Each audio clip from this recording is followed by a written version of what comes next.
Yeah, you know how they say, I wouldn't wish this on my worst enemy. Yeah. Okay, I think we But have a I don't know. critical I mass may here. have an enemy I might want to wish this on. Sure, I think we have enough members here. I think the chair will be on shortly. So I think he was just going to give an update maybe about our meetings, but we're already at a monthly. So I think in use of time, Dale, I'll just kick it over to you. And then when the chairman's ready to add anything, we'll let him go. If that works for everybody. Good. Do you need to formally do any roll calls? Or I've just been doing it by the squares. It's easier Okay. and saves time. Okay, good. That's great. Well, thank you. Thank you, Kaylin. So good morning, everyone. And for those of you I haven't spoken to since the year turn, Happy New Year to you all. Best wishes for a fantastic, healthy, profitable new year. I guess that's how I'd say it. Profit in the largest sense of the word, not the narrowest sense of the word. So we for a month, I think it's been a while. We're back on our, I think according to the ordinance, we're supposed to meet at least once a month. So we're on schedule. We didn't really have anything to report in the right after the Christmas break. Couple things to discuss this morning. The largest of which, the most looming of which is the document that I sent to you, I think Monday afternoon or Tuesday morning. It's a bit of a blur when I sent that out, but anyway, very important summary preview of the recommended plan that the Army Corps has continued to work on. I encouraged you all to digest the extent of that document. Has a lot of very important things within it to share, to communicate. It will be no secret to you that I worked carefully with the Army Corps engineers to make sure that they put sufficient information there for everyone, primarily council, but for anyone. This is a public document. It is posted on the Army Corps' website, I think as of Monday afternoon. So it is there. Again, if you haven't read it, I encourage you to read it. I can go summarily through some of the key things that I think are worthy of your attention. And then we can have a discussion about that. And then a few other items I want to talk, but I guess most importantly, what you see here is the major realignment of the ports. The Corps of Engineers did this together with the port. This was something that we all knew needed to be done. The Corps interrupted their process to do this in between the feasibility phase and the final report. They normally don't do those things, but they did here because they saw it's important. I think they understood very clearly the message that the port was saying, and we are delighted that that this alignment has been changed this way. It creates an additional problem to the northern part of it, and we can talk about that, or an additional challenge in PED, but we can talk about that. I think some of the most important things here are the process clarifications that the Corps has provided. You will see that they need a letter of support and the self-certification from the mayor, from the city, before the district here in Charleston can finalize their version of the report and send it up to for technical and policy compliance and review. So that is something that the mayor is going to have to consider to do, and how he's going to do that with council. And important, what happens then, it goes to the various levels of review. We'll eventually, if it passes that review, we'll eventually present it to the Assistant Secretary of the Army for Civil Works, as well as the Chief of Engineers of the Army Corps, and they will review it. And if the Chief of Engineers believes it's appropriate, he will sign it. When he signs it, almost automatically, it gets sent to Congress.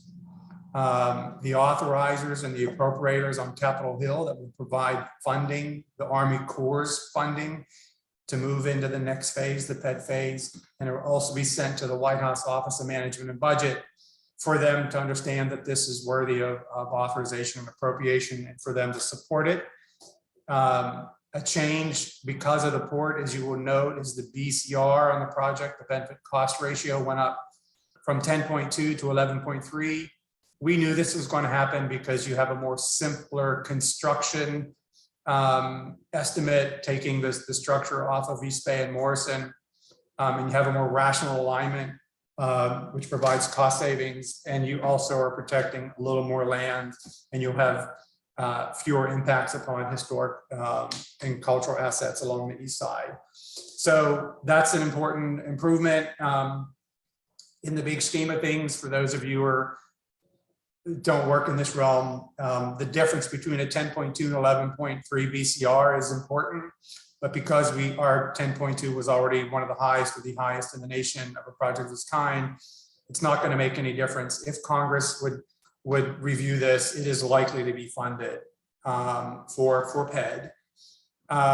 Once, I think it's important to understand, it's communicated in this document that once Congress authorizes and appropriates that funding, it will come back to the district for the district to start a negotiation process with the city on the design agreement. The design agreement is a contract between the city and the Army Corps of Engineers on what we were going to do in PED. I have a copy of the template design agreement here, the standard boilerplate that becomes the foundation of any design agreement that the Corps of Engineers is going to do. Be aware that I am in touch with the Norfolk district, the city of Norfolk, who is in PED with the Army Corps of Engineers. The city of Norfolk signed the boilerplate design agreement. They made no changes to it because they assumed they would be able to make alignment changes and design changes and all those other things, amendments, improvements in PED. That is in fact what is happening. I encourage any of you to want to talk with the folks up in Norfolk to do that. You see the Army Corps providing a lot of design flexibility and alignment flexibility as they move through PED. They have a complex alignment too. Their structure is 4 separate non-linked components in various parts of the city. But the most important part in some ways is the downtown area. They have a complex environment there with a waterfront park and a big battleship and an important cultural and whatever meeting place. So they're moving forward. So the design agreement that the city will negotiate if Congress provides the Army Corps funding for PED is crucial. The city, we have already identified based upon input from the advisory committee, but from members of council, from the public discussion we hear that we've been picking up for the last year and a half. We have a number of items that we are going to place in that design agreement. We have verbally communicated this, the mayor and I. We have verbally communicated this to the folks in the Army Corps of Engineers, to General Kelly at the division, to Colonel Johannes here at the district. We are preparing a letter, and I'm happy to describe what's in that letter if you have questions about it, to the Army Corps of Engineers in the next couple of days. The letter has been drafted for a week or 10 days and just refining it now, waiting for the mayor's final signature. So it's ready to go. And there you will see exactly what we want to put in this. These are things, again, like I said, none of this will surprise you, except maybe some of the technical analysis things, and I'm happy to discuss that. Important to state that if the Army Corps of Engineers does not get the letter of support and the financial self-certification from the city, it is unlikely to go up through the chain of command. It is most unlikely to be signed by the chief of engineers to get a chief's report that Congress would consider for funding, because without that letter of support and financial self-certification, there is no signal, official signal, that there is a willing non-federal sponsor to proceed into PED. The danger with not having that chief's report is that if anything would happen to the city going forward with a bad storm, and the city decided, hey, we want to consider some sort of surge risk mitigation 10 years from now, 15 years from now, 5 years from now with the Army Corps of Engineers, we would have to complete an entirely new 3x3x3. So we at least, we at least want to try to get to the level of a chief's report so that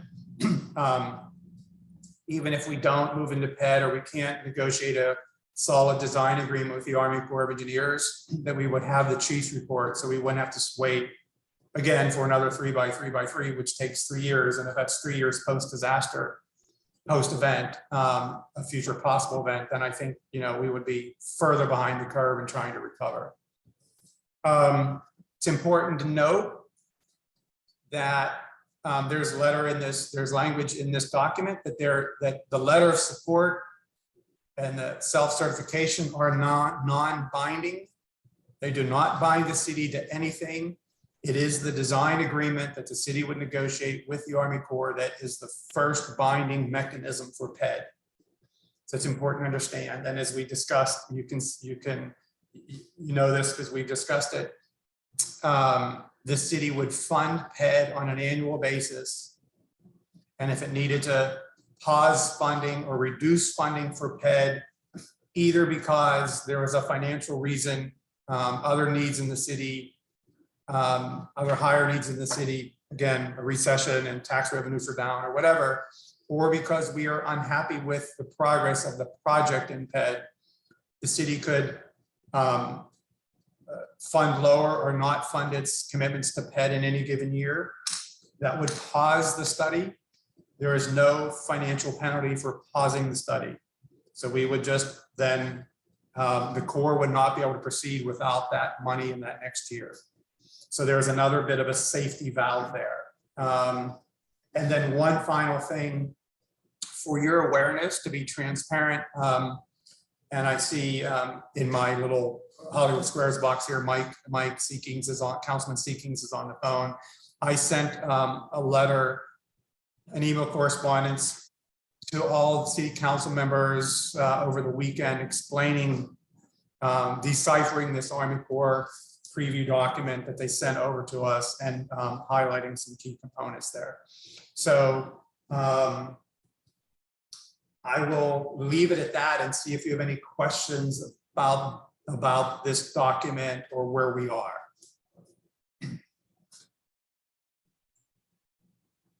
I don't know if the chairman's back online, so I will just go through who I see raise their hand. I think Bob, I saw you put yours first. Yeah, thanks, Kaylin. Dale, great summary. An observation, I'm not sure this is a question, but can you comment on why, maybe it was, and this is the same point I asked you to clarify for the CNA meeting. Can you clarify why I was so misinformed? I'll just take responsibility for the changing interpretation of these two letters. My understanding originally was come December, the city was going to endorse 3x3 and state its financial wherewithal. And then that became the city's endorsement of moving into PED. And now it's to complete the feasibility section before, and then there's a subsequent couple of letters to move into PED. And then beyond that, we opine on the final design. Is that accurate?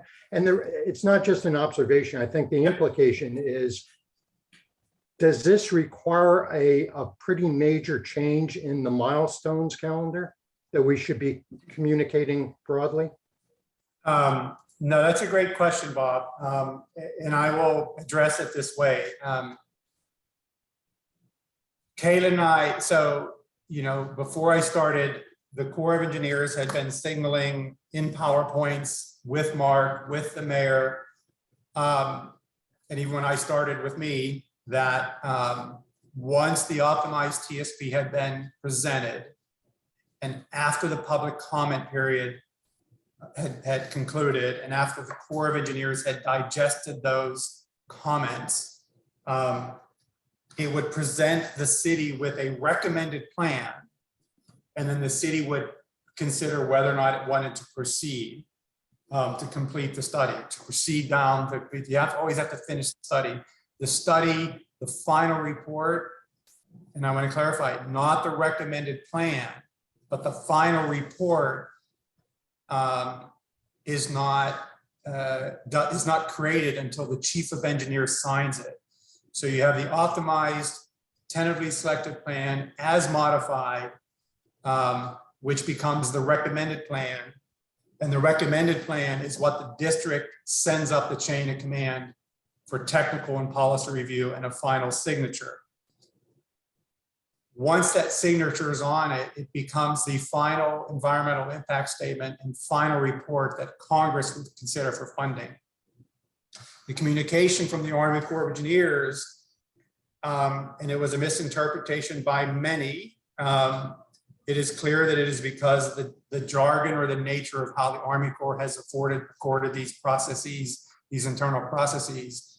The recommended plan is not a formal update to the plan. It is just, the plan as it's being revised between the optimized TSP and the final plan that the chief of engineers will be presented with or sign and make it the final plan.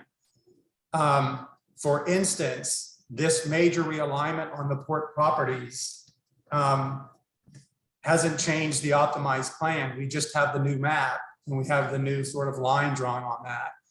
But it doesn't materially impact because it is still the recommended plan. There are changes underway. And we are part of the project delivery. Kayla and I are part of the project delivery team calls with the Army Corps of Engineers every 2 weeks. And there are technical experts changing words, not material words, but changing how the report reads because they're getting comments back from different agencies saying, what about this, what about that? And the Corps of Engineers is addressing those. Those are not shared with everyone because it's just how you refine the report. So there's this moment or this long period between the optimized tentatively selected plan and the final report where the Corps is making changes.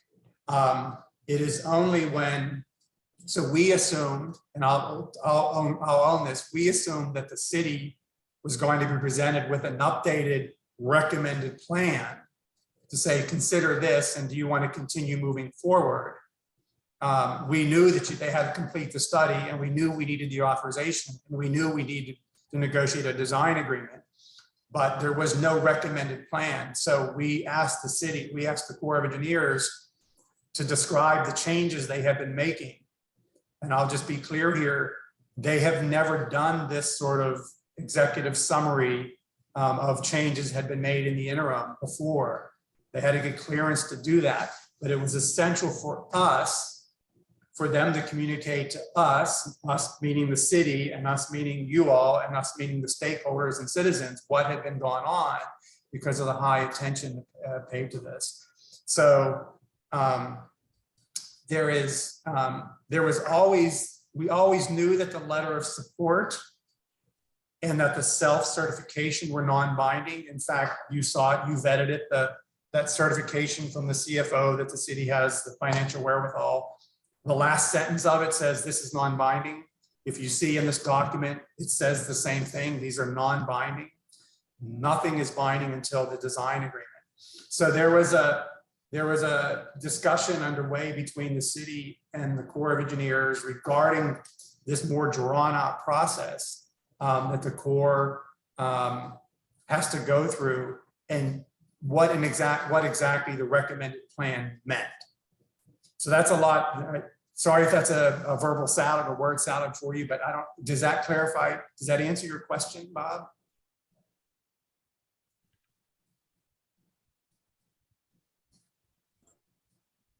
We're not hearing you. I guess the significant part of the question related to what are the implications on the milestones now? The milestones for, I'm trying to just, the milestones for city voting whether or decision not to go to points. PED. Yeah, good. Sorry, Mike. Sorry, Councilman Seekins. I think he's trying to get to, when are we going to get to a point where the city's going to be asked to vote to move this into PED? And I had the exact same question. I'm going to frame it a little differently. What happens now between, assume the mayor signs his letter and Amy signs her letter, goes up the chain. What happens between that date and when we come back and negotiate the design agreement? What changes in this report? What do we expect as a city to happen? The Corps will do its internal technical review at the division and at the headquarters level. The chief of engineers will be presented with a document, confer with the Secretary of the Army that they want to pursue a request for authorization and appropriation to step into PED. That's their own process. They will then submit it to Congress. Congress will consider it. There is a bill that they do every 2 years, the WRDA bill, Water Resources Development Act, that is due for consideration this summer. The Corps would ask for funding in that. Congress would either provide it or not. If Congress provides the funding, they will tell the district here to start the negotiation on the design agreement. The design agreement will then be negotiated between the city and the Army Corps of Engineers. And again, and we will add things into that design agreement. And at that point, I think City Council will be asked, are you comfortable with this design agreement? Because it is at that point, you're going to commit the funds to say, yes, we're comfortable with the design agreement, and thus we will move into the PED process.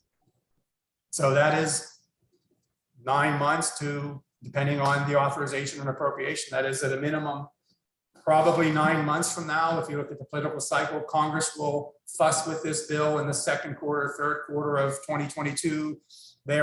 Because it's an election year, they're likely to punt final consideration of these bills until after the election in November next year, and then they'll finish it most likely in December, and then we would start the negotiation on the design agreement. And let me be clear, we have a 4-page letter, 3.5-page letter already, it's in its final review. We're going to send that to the Corps soon about what we're going to add into the design agreement. If we don't get those things in the design agreement, it's the Corps of Engineers' faults. We will not proceed. And I'll speak on, I've heard the mayor say, and I will give you my word for what it's worth, is if the Corps of Engineers does not accept these things, we have to consider carefully what we're going to do. But I think they will, because I've vetted a number of these items with them already. And these are all things that can be done in PED. And they are described summarily in this document of what can be done in PED. So does that help? I think so. I think, the whole idea of going to PED and when we're going to be asked as a council to vote seems like it's going to be pushed some months, if not a year down the road. I think we could ask council to blindly step into PED. We have said before, the mayor said before, he wants to give council the ability to weigh in on moving into PED. We think that with the final report that is going to come from, if we get the final report from the chief, and if we get authorization and appropriation from Congress, and if we negotiate, and these are in sequence, if we negotiate a successful design agreement, at that point, council would then have full information of what's in front of it and what is not. We will see, again, we will see if council is comfortable with those things that are in the design agreement. And again, very clearly, I can describe the things we have. I mean, we know the realignment of the port, as important as it is, has created a problem on Johnson Street. The first item we have here for alignment changes is on Johnson Street. The second is on Concord Street, both in Gatlinboro as well as in the French Quarter neighborhoods, both for the facilities that are outboard of the alignment, as well as for facilities that are in theory within the line. The line goes up Concord Street. We don't know if that's on the east side or the west side of Concord Street. Those are the kind of things we're going to pursue. Lockwood is very clear. We have to fix that alignment. We are going to work on that. We are not going to accept a gate across Lockwood. more nature-based features. These are things that we have identified. More attention to maybe an additional level of protection for Rosemont and Bridgeview because they are non-structural. That, you know, there is an ability in PED to say, you know what, because those are non-structural, those are elevations, maybe we need to give them 14 feet of non-structural protection, which would in essence mean floodproofing more of those facilities. So these are things that we will do in PED. There are a number of very technical studies that occur in PED for wave overtopping, stormwater impoundment, groundwater, flow routing for that water that would get over the wall in case, you know, the storm surge was 13 feet, how you integrate that, the pumps that the Corps of Engineers are going to build to move that water, how you integrate that with the city's drainage system so you get more robustness within the city's drainage system. There's a lot of things, a lot of technical studies that are in PED. We have a number of very clear ideas of things we want to do. Once the mayor sends this letter, and I think that's going to be in the next week, it could be in the next few days, it'll be public information, and I'm happy to share it with you at that point. But these are things we will do in the design agreement. Hey, thank you, Dale. Sorry, I'm late jumping in here, but just wanted to conversation from a moderator standpoint. Bob, I guess as far as continuing that kind of exchange, I see you have your hand back up. Is that related to the kind of ongoing conversation? I know Dan does have a question, so just want to make sure I'm mindful of all that. Yeah, I think Dale would be super useful for both this august group, but also just the general citizenry to see a new schematic of the process and the potential timeline. I think that would clarify a lot of the words that have just gone back and forth. And then I do have another question, but it's not part of this thread, so I'll hold off on that. Thanks. Great. Yes, sir. I'll be right back to you. Thank you for that. Dan, please go for it. Thank you, Mr. Chairman. So Dale, this is news to me because it seems a little different than what we were told. So unilaterally, when you say the city, it's not including council at this point, it's just the city. Basically, your office and the mayor will be, even though it's non-binding, you'll be sending a letter saying, get this up to Congress. Now it goes that route, gets in the word of bill, comes back to Charleston. City council has an opportunity to vote on it. It seems like we're putting the cart before the horse, no? I mean, does the letter need to be approved by city council, or is this just all unilaterally done? So I'm going to speak for myself. I don't want to speak for the mayor here, but I'm going to tell you how I've interpreted things that I've heard about this. Okay, so this is Dale Morris speaking. As someone who's in the middle of this, I am not speaking for the mayor.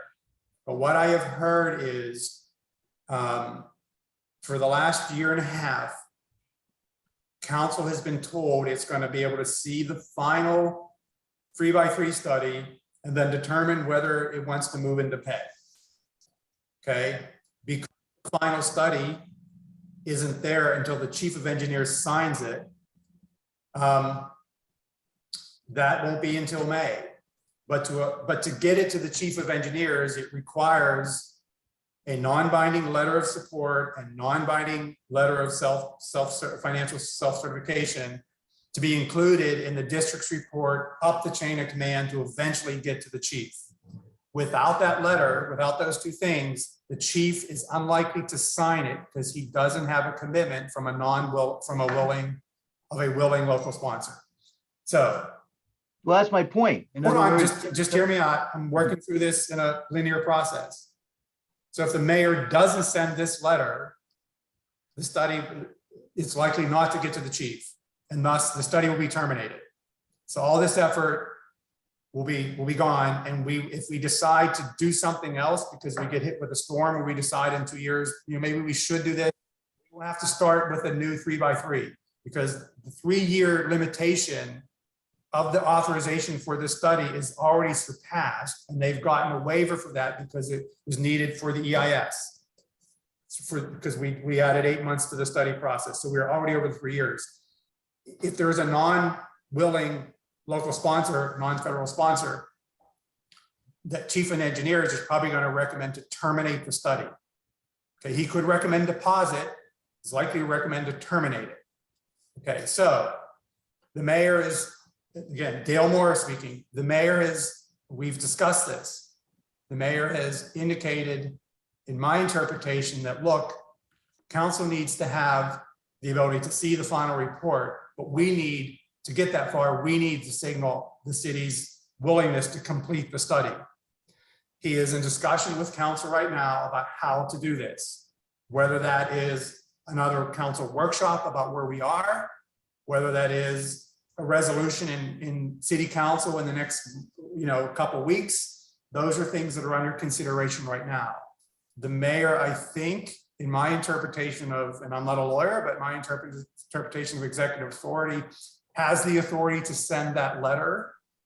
But I think he wants to afford council the opportunity to consider further where we are and whether or not they have an objection to signaling to the Corps, let's complete the study, let's get a chief's report, let's see if we get funding, or the Corps gets funding, and then let's negotiate a design agreement. And once that is done, then let's have council weigh in formally on it, because they're going to be asked to spend the money. So that's how this process is working forward. So does that answer your question, Dan? It does, but that's not the way it was explained to us originally. So I'm a little confused as to how it all changed, but I guess that's the way it works. It surprised, sorry to interrupt you. It surprised Kaylin and I, when we were on the phone with the Army Corps engineers, said, when are you going to send us the recommended plan? And they said, what recommended plan? I said, the recommended plan that you have on your slides. Well, that's just the TSP as we've refined it. So there has been a number of conversations, often tense, between us and the Corps, constructive but tense, about the way the Corps of Engineers does its, works through its processes pursuant to federal policy. There is a lot of jargon, and we know that. And the Corps isn't the only entity in the world that uses jargon to communicate. But the recommended plan on the slides that we saw confused a lot of people. Right. We knew there was going to be a design agreement, but I think you answered my question. I mean, the bigger question is, what you're telling me is the mayor is going to seek advice from council. It's not just going to go forward without at least it going before council. The method of him doing that, I think, is under discussion. I think he wants to afford council. Again, it's Dale Morris. I don't make these decisions. I think he wants to afford council the ability to weigh in here. How that gets done is still being considered. I don't want to bind him, and I don't want to say anything wrong, but I know that is a topic of very important discussion of how he does that with council. Okay. And then back to the plan. So there won't be any commitment by the city until possibly the summer or beyond the summer. Is that? The letter of support, self-certification needs to be provided pretty soon. So the district here can complete their work and send it up. Goes through 3 or 4 months of review. Chief gets it, chief signs it, Congress authorizes, appropriates, district contacts the city, say, hey, we have our money. We need to negotiate a design agreement. We negotiate that. If that's successful, then we present it to council, because it's going to be, okay, we need some money now to start the PED pursuant to the design agreement. That at that moment, that is when council is going to be asked. And again, I don't think the word bill is going to be passed. I mean, I could be wrong. They could do it quickly. You get a bad disaster this summer, somewhere in the Gulf or somewhere on the East Coast, Congress will push that word bill. They'll make it their #1 priority to push it through, and it could be done in August. my gut is without a disaster, it's going to be done in November or December. It's only then that we will negotiate the design agreement. But because we're signaling these things already to them, what we want in it, and because these are all within the authority of the Corps of Engineers to do, we don't anticipate that design agreement negotiation to be tricky. What I will tell you is anecdotally, we know that because we are not going to sign the boilerplate, the standard contract for design agreement, because we will amend it, we know it's going to take either the division or the headquarters to agree to that. And in my opinion, that is perfectly fine. My own personal arrogance here is that we have said all along, we're going to make this process so good that it's going to help the Corps better overall. And if we can start to show other people how you work through the design agreement to get what you need to improve this process, well, I think that's something we should do. I have no problem whatsoever asking the Assistant Secretary of the Army and the Chief of Engineers to sign a really robust design agreement. Because without it, where are we? We need to do things differently here, and we're going to try to do that. So that's my opinion, but that's where we are. So I look at it. That's helpful, Dale. Okay. I think we have Dennis. Let him stand up. Good morning. Thanks. Dale, when I looked at the map that was on the attachment for today, I didn't see the location of the gates when I looked at the legend. I know what, maybe it's shown, but I didn't note it. Could you just review where they'll be or give us a little update on that? Yeah, so the gates, so the tidal gates are across the major water bodies. So there's two of them up in New Market Creek. Sorry, there's two of them up in Wagner Terrace, one by the Citadel. There's going to be a tidal gate at Long Lake, you know, at the bottom of the medical district. There's likely to be one perhaps by the Coast Guard station. That is still TBD. It depends on exactly where that line goes. There's a tidal gate up in New Market Creek. Those are the tidal gates. Those have to be there because you're going to impound water and they have to let that out. And because of the environmental conditions in those watersheds, you have to make sure that when the storm is not around, so 364 days a year, the water is flowing, the tidal water is flowing in and out as a normal thing. That's just there. The actual railroad gates and road crossing gates and that we haven't designed any of that. That's what you do in PED. And very clearly, I think they have indicated, it's in the TSP that there are 85 gates on land that, you know, they've thought about that they think are needed. Let me be clear. Whenever the wall was crossing a sidewalk or a road or a railroad, they assumed a gate. Now that doesn't necessarily, when we get in design, maybe we want to reduce the number of gates. And we do because each gate is a risk factor. That's anywhere. So we want to rationalize that, but that's what we would do in PED. Again, you can't design the gate until you know exactly where the wall is going or exactly how it interfaces with that neighborhood or that street. So that's what you do in PED. Does that help answer your question? I think so. I will have those questions from the medical district of how we'll be impacted by the closure of traffic. And I guess the answer is when we get into PED, we'll have a clearer idea of where the closures will be. For the medical district, Dennis? Well, no, but I'll tell you this. For the medical district, we are not going to accept right in the optimized alignment. The structure would come up the west side of Lockwood, cross Lockwood just south of the James Island connector, and either go under the connector or go across Calhoun and then come back underneath south of the VA parking facility, cross Lockwood again somewhere between Calhoun and B. We're just not accepting that. The Corps already knows that is unwise. That is an important transportation corridor. It is an irrational alignment. They know that. They have acknowledged that to us. They acknowledged that to the Discovery, the Wagner Ball team last year. But because they couldn't do borings under the James Island connector in the feasibility study, they're not sure that they can construct under the James Island connector.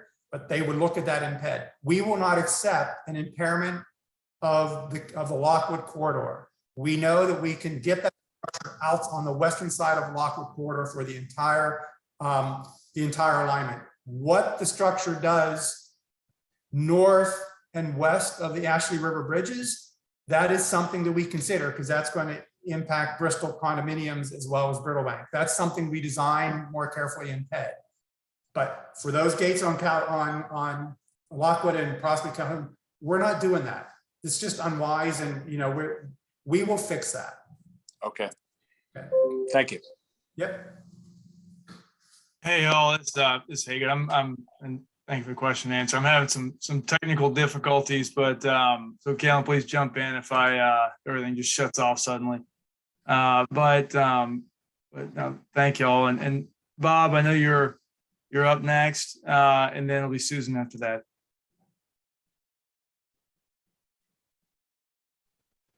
Thanks, Haygood. I think we've all had a couple of months now to, process and synthesize, and something that's been, I've been struggling with. One of the elephants in the room is obviously the political aspects of this project. Second one is the financing aspects, given that this is one element in an overall unwelcome water management, landscape. A question, and it can't be answered today probably, but over the next couple dozen meetings, this notion of we're going to do this and everything else from a funding and financing standpoint. I think we all understand that Calhoun West is compelling, is critical to the peninsula. The musical question is, why hasn't that been funded by the city? And how does the calculus change once we've entered the real strokes of 3x3 to allow other water management projects, let alone a critical one like Calhoun West? How is that going to happen? And once again, as we ruminate on different aspects of this over the next bunch of meetings, I have to tell the people I represent, we're saying we're going to do this and everything else. I think we have to reflect on the mechanics of how that's going to happen, especially in the context of we haven't been able to get Calhoun West done. Right. Thanks. So I'm gonna answer, and then I would ask either Councilman Waring, I don't have the full Hollywood Squares up, or Councilman Seekings to reflect upon this, because I can and don't speak for council, either narrowly or broadly. Calhoun West, as I understand it, before my time, as I understand it, this is an important component of peninsula interior water management, mostly stormwater, but also some tidal. It piggybacks off of Calhoun East or Concord and Spring Fishburne, which are completed and near completion.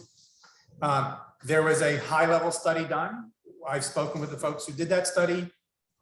More study is needed for clear. It is not ready to go. It is not an engineered project. It is a conceptual design of what's possible. So more money would have to be spent on the full engineering and then construction. That's the next phase of the project. I don't know what the cost of the Calhoun West preliminary engineering study was, but I think that was probably $3 to $5 million. I don't know. 6 million. That said, pardon me, Mike? 6. 6, okay. So that said, let's think about Calhoun West, the need for Calhoun West. It's essential. We're in a city of limited resources, but it is essential. With a perimeter around, with a hard edge around the perimeter, either with a knee wall, as we discussed before, you're going to need some sort of hard edge around the peninsula. It's what the Dutch dialogue said. It's what everyone knows. You're going to need some sort of edge. With a knee wall or with an Army Corps of Engineers surge wall, the demands upon Calhoun West change. They get less, simply because you'll have less of a tidal impact upon the lower parts of the Calhoun West Basin. When that becomes the case, your pipe sizes changes, your pumps change, and things like that. So it is with that harder edge, you're likely to get a lower Calhoun West cost, substantially lower. What is substantial? 10, 20%, perhaps 50%, unlikely. These are just sort of, we're going to get some efficiency from stopping the tide from coming into the whatever Carlston Village and the lower west side of the peninsula. Without that, and let's be clear here, I've said it enough, I'll say it again, without that hard edge, this is the Dutch dialogues folks speaking, without that edge, Charleston will be in retreat because the river will be in the city on a regular basis. That's going to increase, and it doesn't matter how big Calhoun West is or how big Spring Fishburne is, because you will be pumping the river. There will be a water hydrologic connection between the river and the city and those pumps. And you're just going to recycle that water and not reduce any amount of water level in the city until the tide recedes below the level of land. So that hard edge raises that level of land, and it creates the wall between the river and the city. That is going to be absolutely necessary. So we've discussed this before, but so that's crucial. Calhoun West is important, and I don't deny it, and I would support any move towards that. But why council hasn't considered this, I don't know. I can't answer, I can't speak for council. So if someone wants to try that, I'm happy to listen. Again, there are limited resources. That's what I assume. Councilmember Seekings or Councilmember Waring, do y'all want to weigh in there? Yeah, sure. Sure. Not going to go too deep into it, but I actually talked to the team that's been working on and off on Calhoun West this week. So Calhoun West, as you all know, it's no secret, is to me the most important project out there that isn't funded, designed, or built.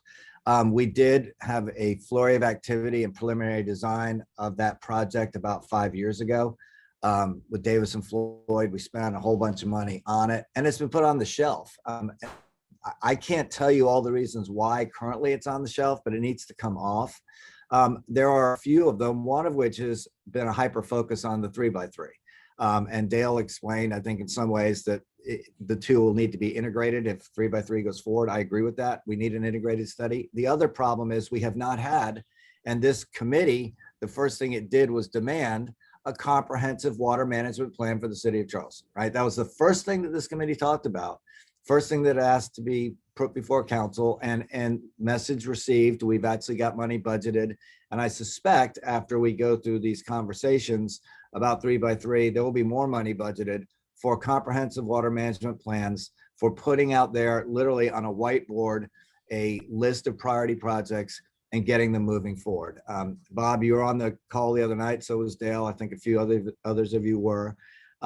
For me, there's a lot of politics coming in this, but for me, as we move forward, whatever dollars we commit to 3x3, we have to commit an equal and like amount of dollars to other projects like Calhoun West, so we don't suck the life out of all the other things that are out there.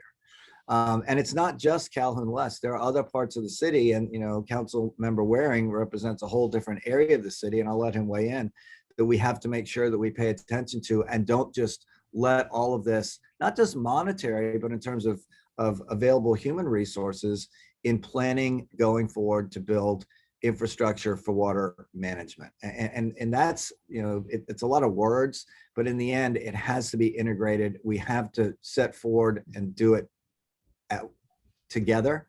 And we have to have funding partners. One of the things that Councilmember Waring, and I'm going to step aside and let him talk next. We did a lot of talking last night. One of the things that I think he has very appropriately pointed out is we need to include other potential funding partners, whether it's Army Corps of Engineers 3x3 study, whether it's Calhoun West, or whether it's other large-scale water management projects there in the city of Charleston, in the county of Charleston, and in the state of South Carolina. And by the way, in the United States. But let's sort of go closer to home. We've got to get the county involved in these conversations. A Calhoun West project is most likely eligible for, if we go and present our argument correctly and we have our project designed, eligible for half-cent sales tax money. Even though it's a half-cent sales tax for transportation, where do we store our water? When it starts to flood, where's the water? It's in the road. It's in Calhoun Street. So it would be a natural for us to go make our pitch once we've got a plan in place to get the county involved and get them interested and excited about all these various projects that we need. And that's got to happen. That's got to happen sooner rather than later. And heretofore, it hasn't.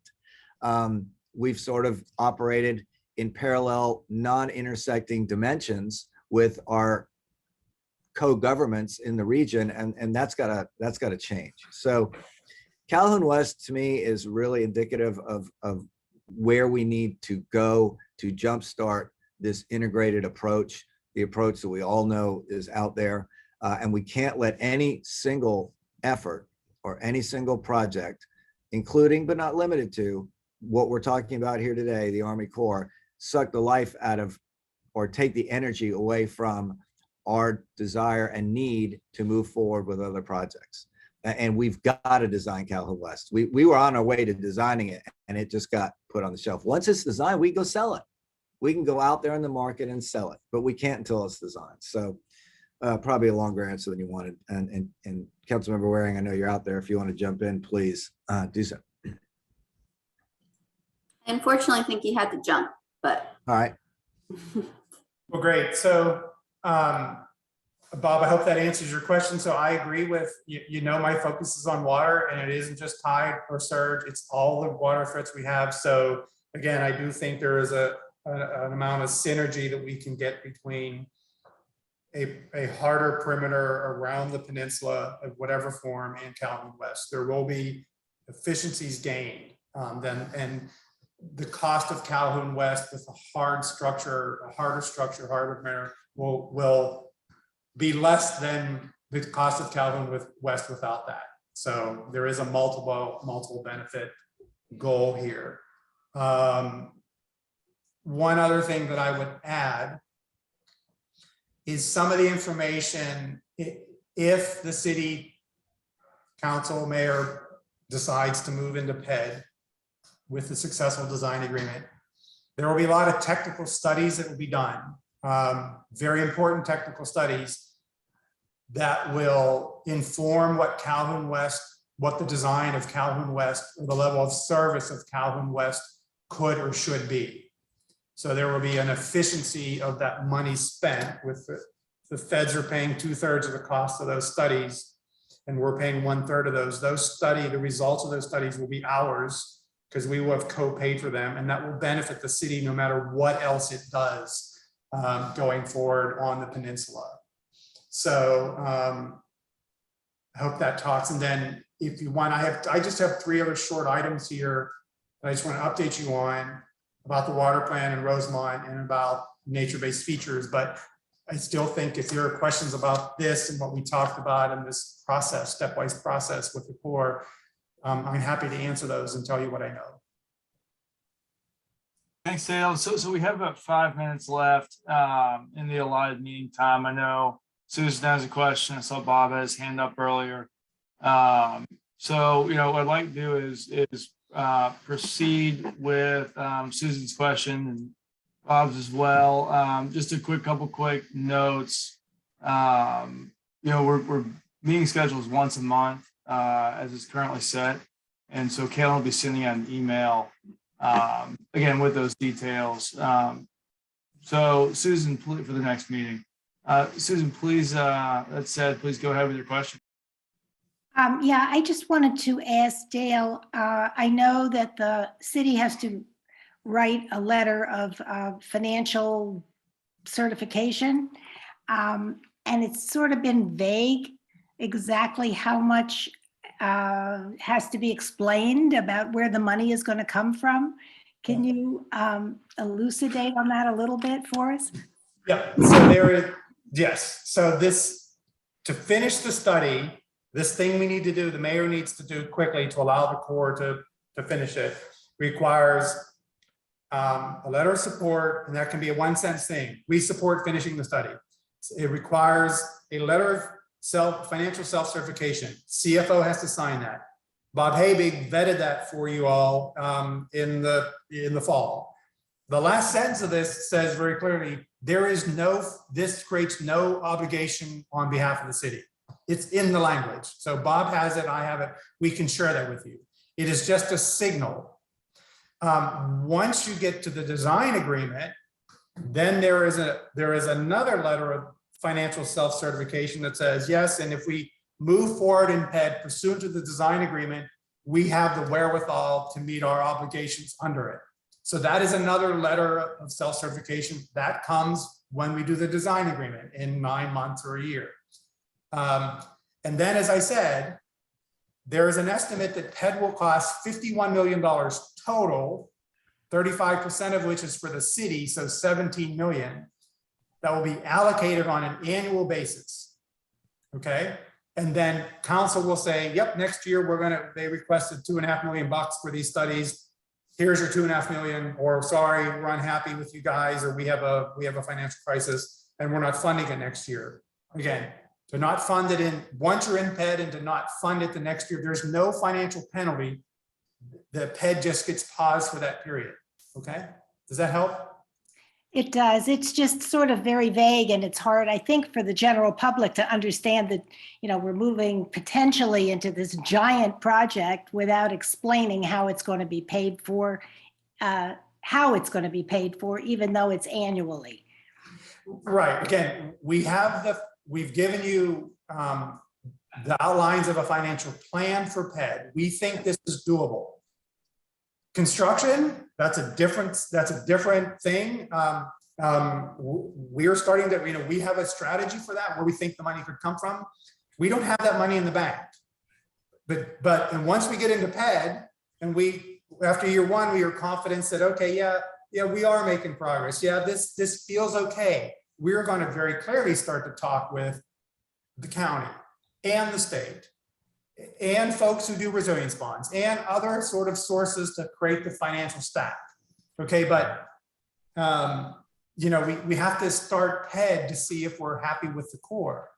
Again, and I'm confident that they're going to be a willing partner and to do right by us. But until we do that, we don't know that. So we're going to assume goodwill and hope for the best. And if we get evidence to the contrary, we'll stop. So. I think the whole timeline changed, and that's what, I think we thought it was kind of imminent, and it's less than imminent. Well, Bob asked for a schematic. I'm not a graphic designer, but I'll put something together and maybe ask one of my really good friends to make it pretty. Okay. Thank you. Well, great, y'all. We are right at the allotted time, so certainly appreciate everybody's today. Great questions. Dale, I see you got your hand up. Yeah, I have just 3 things, and I can talk offline with you. 1, the water plan. I'm starting to work on the scope, SOW scope of work for the water plan, talking with various folks, trying to get it procured. We hope to have something procured by May. It takes a while, right, to do all this, to go through the competition and the RFP process. RFP process. So that is underway. 2 is we've been having discussions with folks up in Rosemont. Herbert can vouch for that we are trying to move forward with the Rosemont resilience plan. It's a bit of a puzzle, but we're trying to work through those puzzle pieces and put them together. So that has our attention. Finally, and very encouragingly, the Army Corps district here and Colonel Johannes, General Kelly, they heard us clearly about more nature-based features.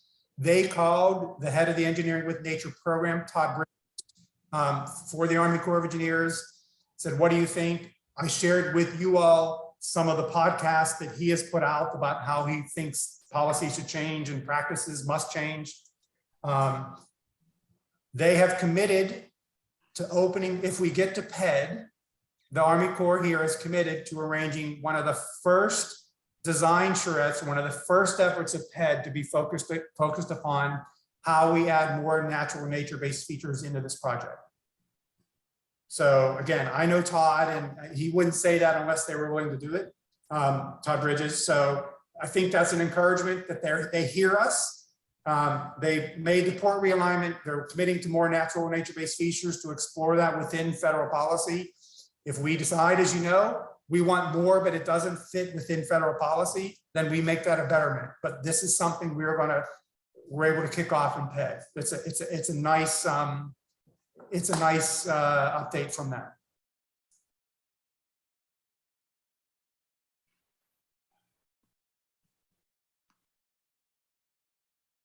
Okay, I just got a note from the chair that his computer is frozen. So with Dale's updates and sense of everybody's time, I do see Herbert, you have your hand raised really quickly if you wanted one last comment before we close here. You're muted, Herbert. Thank you, Kate. Thank you, Dale, for the report. I heard you say in the latter part of your presentation, you were going to like give some sort of update as to what had been discussed as far as Rosemount is concerned. I read the report, the 6-page report, and I looked at the video where it came to structural and non-structural floodproofing, wetproofing, and all that good stuff and whatnot. And I don't, it doesn't explain any sense of difference as to what Rosemount says as to their sense of security with that approach. And if you had in your discussions with all involved came up with something different, or you can enlighten me so I can enlighten them as to what we can look at as far as this data research that we're doing to present to this committee, to present to the Army Corps, to like bring about some sense of a better sense of mitigation for Rosemount. I would appreciate getting together with you because it would help. Okay, so briefly, Herbert, we've discussed about the resilience plan and how that would inform what we would do, right, on with the Rosemont community. So we think there are various needs up there. It's not just surge. How do we manage that? And the community has to be involved in what it will accept. The Army Corps process says, okay, just for surge, we're willing to pay for elevation for non-structural things. We have to see if that is acceptable. That is something we're going to pursue in this Rosemont resilience plan. If that is acceptable, what the city believes, and we've communicated this, and it is in one of the last sentences of the document I sent you, it says something like, we will pursue additional floodproofing or non-structural improvements for the area because there isn't the infrastructure there to support it. What that means is, so again, the idea here is you elevate the homes in Rosemont that are below 12 feet to 12 feet, and you elevate the utilities and put ramps in for all that. That's the idea. You have to design that in PED. But it is my opinion that if you're behind a 12-foot wall and 1 foot of water gets over, then you have a foot of water in your street. So Susan has a foot of water in her street, just use an example. Well, that's bad. But in Rosemont, if you're elevated to 12 feet and you have 13 feet of water, well, the bottom of your house, even if it's elevated, now has water on it. So we think there should be additional floodproofing added to the bottom of those structures so you get a higher level of protection. Those are things that we would do in PED based upon the outcome of what the Rosemont resilience. If the community says, we don't want non-structural, we want to do something else, and you and I discussed the various options there, then that is what we will pursue in PED with them. But again, the Rosemont resilience plan will feed how we approach Rosemont in PED. Is that helpful? Kind of, sort of, yes. Yeah.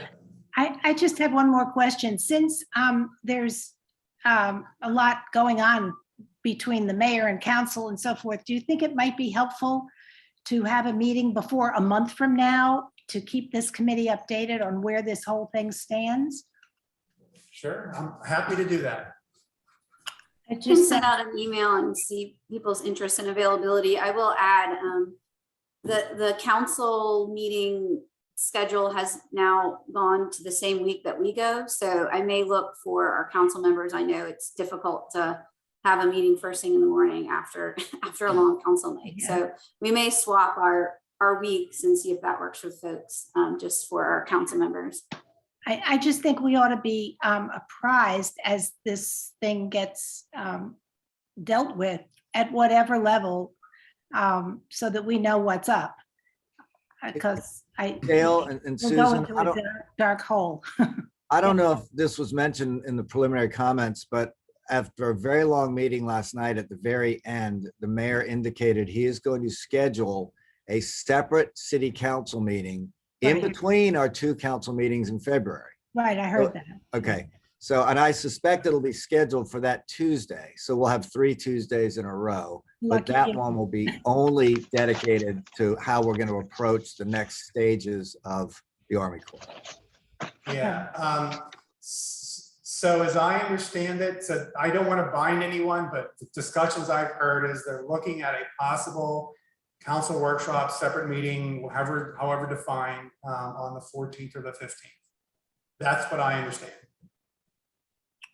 So. Yeah, it's going to have to be the 15th because I can't be there the 14th, and I think I probably ought to be there. Well, I will send out an email, and maybe if I need to do a poll, if folks want to do more than one meeting, if not, I will just send out an email. I was eyeing that week for our next meeting, but I can send out some dates too, and we'll get consensus on that. That'd be good, because it's unclear how things are proceeding. I think we need to know.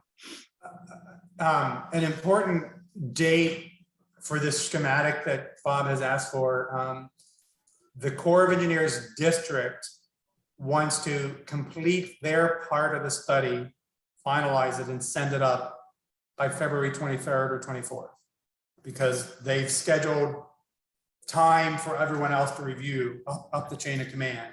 So their goal is to get this letter of support and financial self-certification, non-binding, from the city around that time. Okay. Interesting. Okay. Well, we will send out any relevant updates in between now. I will send out the emails about our next meetings, and then anything else, just as always, reach out to myself or Dale. Good to see everybody again, and thank you all for your time today. Thank you. Thank you.